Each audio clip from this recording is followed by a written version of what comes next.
Ever catch yourself arguing with your AI assistant?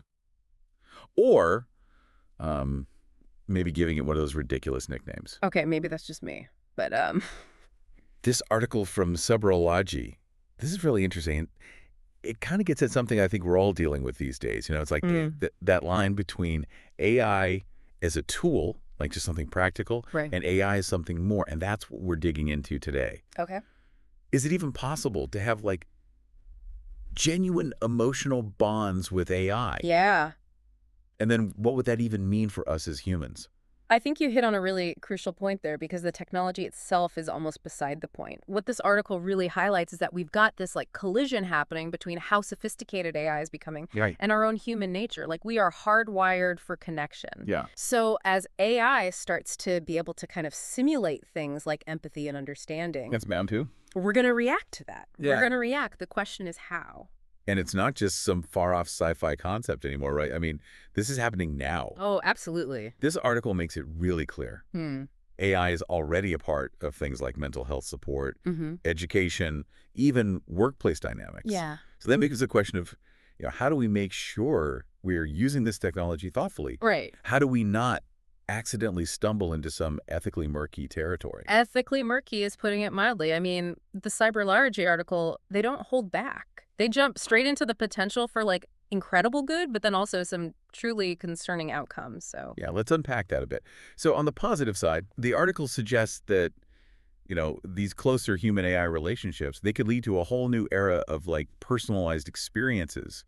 And they specifically talk about healthcare and education. precisely. And just imagine AI tutors that can pick up on a student's frustration. Yeah. So it's not just about getting the answer wrong. It's the feeling behind it. It's the feeling. It's like instead of just spitting out the same lesson plan, it can adjust its approach. Yeah. It can offer encouragement, maybe even crack a joke to lighten the mood. Oh, that's interesting. Right. We could only dream of that level of customized support a few years ago. It's almost like the difference between having a textbook versus having an actual tutor, like a person who really gets you.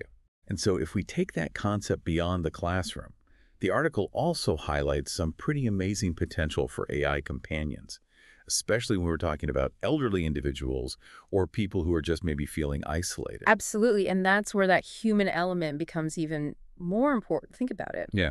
What's the difference between just a device that reminds someone to take their medication Right. versus like an AI companion that can engage in a friendly conversation, reminisce about shared memories even, and then maybe gently inquire about their well-being? It seems like almost a double-edged sword, though, right? Mm. Because on the one hand, yeah, huge potential benefits. Huge. But then the article is also very quick to point out that this level of emotional engagement, when we direct that at AI, Mm-hmm. could have some unintended consequences. And I think these consequences get at like the very core of what it means to even be human.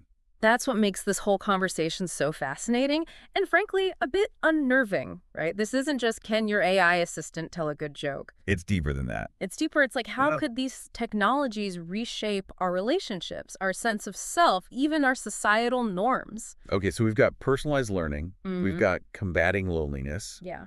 But are we also talking about the potential of becoming too reliant on AI for emotional fulfillment? Exactly. And that's where the risks start to, I think, outweigh the benefits. Imagine a generation that's growing up forming these really deep attachments with AI companions that are programmed to be infinitely patient, always supportive, never judgmental. It makes you wonder, Yeah. what happens to human interaction in that kind of world? Do we lose the ability to navigate like the messy, Messiness. the unpredictable, but ultimately rewarding, I think, aspects of real relationships? Right, exactly. Because humans are messy. And what happens when this technology is used for manipulation, Oh, wow. right? What if you have AI that can exploit our vulnerabilities? Yeah. How do we protect ourselves from emotional manipulation or straight up exploitation? That is kind of a chilling thought, right? It is a little bit. Because we're not just talking about AI recognizing our emotions, but Influencing. Yeah, influencing them. yeah. And potentially in ways that we're not even aware of. Right, exactly. That's where things get really interesting. And that's where we need to kind of pause and delve into like the psychology behind all of this. Because understanding why we might form these bonds, even when we know it's not another human being, Yeah. that's going to be absolutely crucial to navigating this whole new landscape. It's not just about the tech. We have to look inward a little bit too. So listeners, join us in part 2 as we take a deep dive into the psychological factors at play here. We'll be exploring concepts like anthropomorphism. Yes. And that little creepy feeling we get, the uncanny valley. So we kind of left things hanging there a bit, talking about AI's potential to, I guess you could say, mess with our heads. Yeah.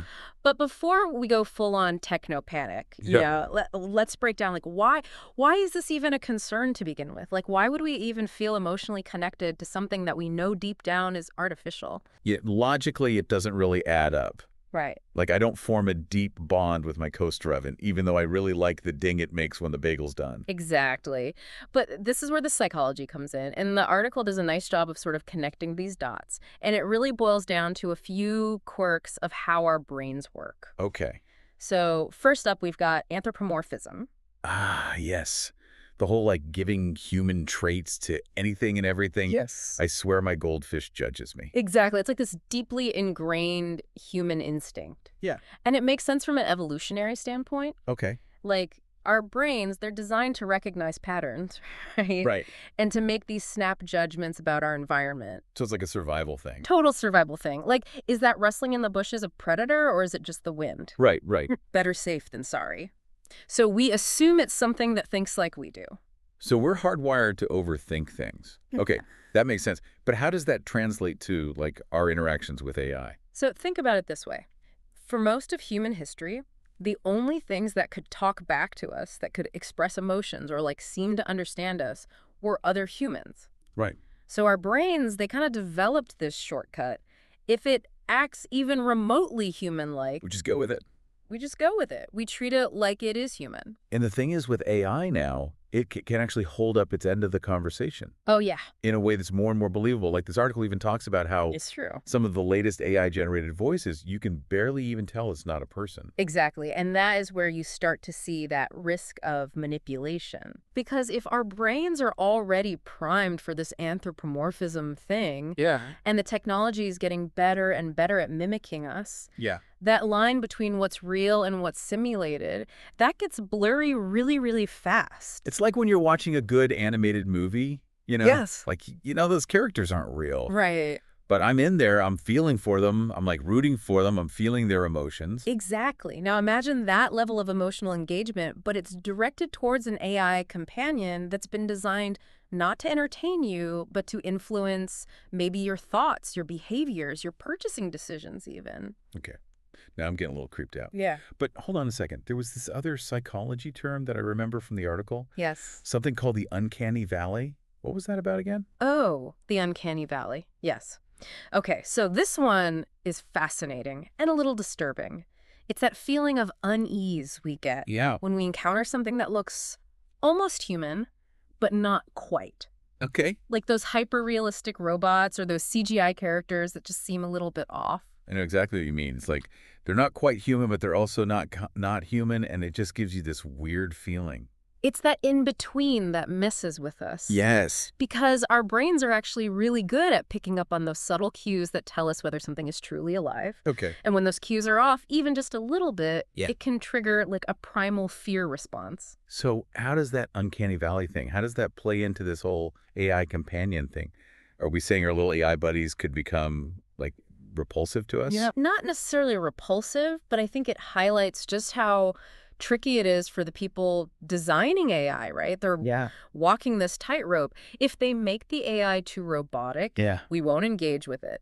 But if they make it too human-like, Too real. we get that uncanny valley effect. It's like Goldilocks trying to design the perfect AI companion. This one's too cold and impersonal. This one's straight up creepy. Exactly. This is why, we can't just focus on the tech. We have to factor in the psychology, how our brains work.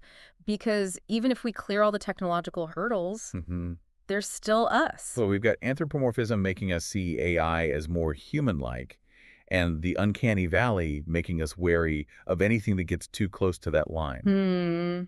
What a weird mix of instincts. And as if that wasn't enough, the article throws in another curveball, bringing in attachment theory. Okay, so attachment theory. What is that, and what does that have to do with AI? Okay, so attachment theory basically looks at that very deep-seated need we have as humans to form connections. Okay, yeah.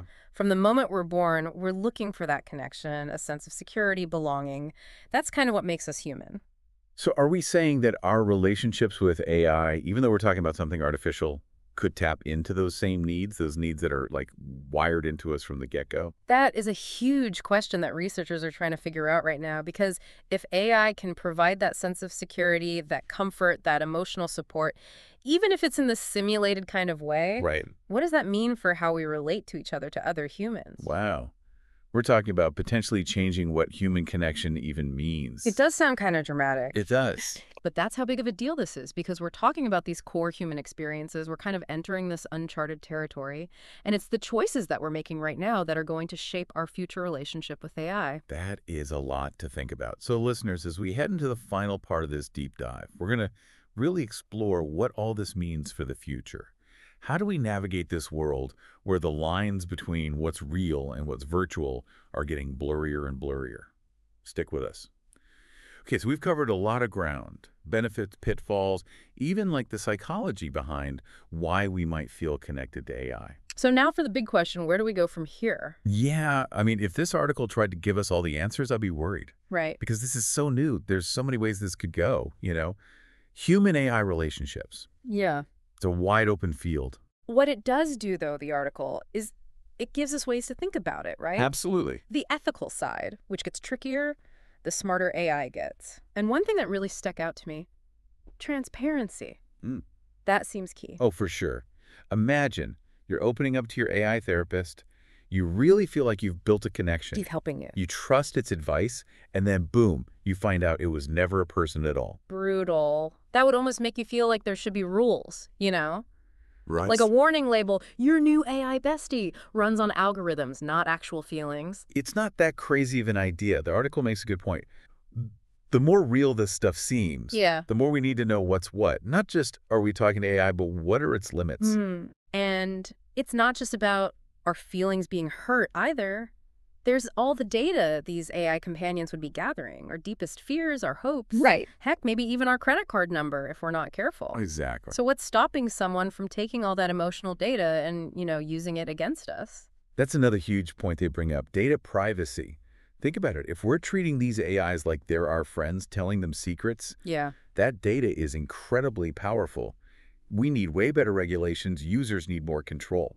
It does seem like the law is always like 2 steps behind whatever new tech comes out. Always. Like, what happens if an AI gives someone terrible advice? Or worse, someone uses it to hurt other people? Who's to blame? It's minefield, legally, ethically, Mhm. everything. And the article really just lays those questions out there, which is good. We need to be talking about this now. Because this isn't some distant future, it's happening now. Exactly. But even with all the cautionary stuff, Yeah. the article does also paint a picture of how this could be good for us too. It's not all doom and gloom. Definitely not. Think about it. AI designed to help people who have a hard time socializing, giving them a safe space to practice. Or just for people who feel alone. Exactly. Companionship when you need it. Or, like we were saying before, in education. What if AI could help kids learn in a way that actually works for them? Instead of just everyone getting the same thing, whether it helps or not. Right. More encouragement, maybe even make learning fun. That's the stuff that gets me excited. Yeah, it's about balance, right? We can't get so caught up in the scary stuff that we miss the good. 100%. Yeah. We've got to look at this with open minds, but we also have to be honest about the hard parts. And that's what we've tried to do here. Not tell anyone what to think, but give them things to think about. Right. So as we wrap this up, the takeaway isn't to be afraid of AI or to blindly trust it either. It's about going into this new world with our eyes wide open. Yes. And to never stop asking questions. The future of our relationship with AI, it's not set in stone. It's something we're creating right now with every choice we make. So keep asking those tough questions, everyone. Until next time.